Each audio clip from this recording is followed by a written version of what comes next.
Hey, and thanks for watching our newest pad video.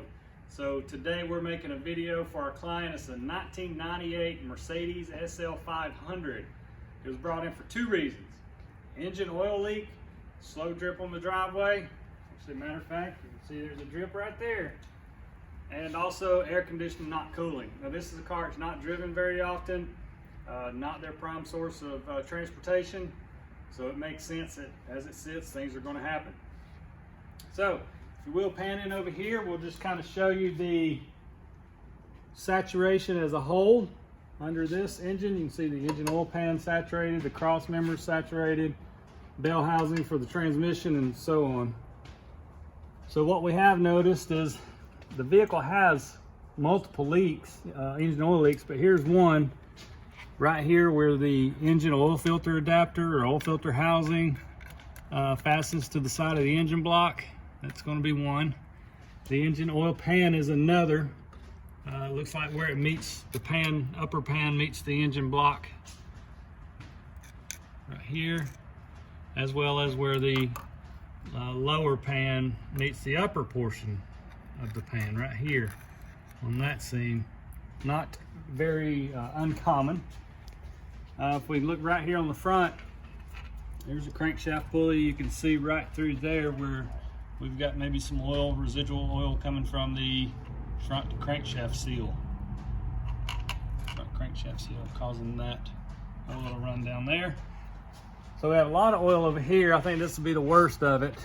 You see oil dripping off the AC compressor, the refrigerant lines.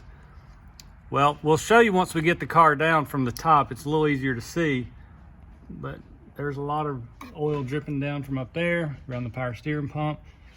The culprit is the valve cover gasket, the driver's side valve cover gasket. Right back here on this transmission bell housing, we have a lot of oil buildup here.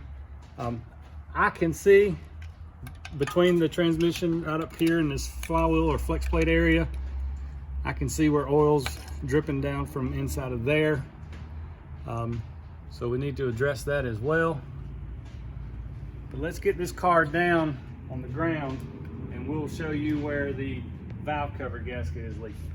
All right, so now we have the car down and you can see this refrigerant line as it runs down right here where that valve cover meets the cylinder head. See the oil there? So the valve cover gasket right here, that's the main culprit of the oil leak, especially on this side. So we have different issues on the passenger side, but as far as the driver's side goes, this is where the culprit of the oil leak is for this side. So we got a combination of oil filter housing, front crank seal, rear crank seal, oil pan and valve covers. So pretty extensive like reseal job to resolve 100% of the oil leaks. So let's move on to air conditioning. I'm gonna get the car started and we'll come back to the gauges. All right, so now we got the car running, AC going. The car been sitting for a while. It was more or less completely empty on refrigerant. So I vacuumed the system, got it down to about 26, 28 inches vacuum. It sat there for 15, 20 minutes, did not move. So I feel good we don't have a leak, at least under vacuum. So what I want to do is I went ahead and charged it. It's fluid freon, the R134. So I went ahead and charged it and just attached these gauges. These are just easier to use. I wanted to show you what we have here. So the blue is the low side, red being the high side. This is compressor output, this is compressor intake. So what the rule of thumb I've always heard is your high side should be ambient temperature times 2 plus 10%. So if it's 80 degrees outside, multiply that times 2, 160 plus 10%, maybe another 16 degrees. So that puts us at maybe 176. That's just a rule of thumb. I personally like that rule of thumb to be the minimum a compressor will put out. So times 2, ambient temperature times 2 plus 10% should be a minimum. So you can see we're above that 175, 176 mark on the high side here. Now the compressor just turned off, it cycled off. And your low side here, when the compressor cycles back on, you see it'll get down to 30, or in between 20 and 30 PSI there. So this thing's cooling really good. The compressor's working really well.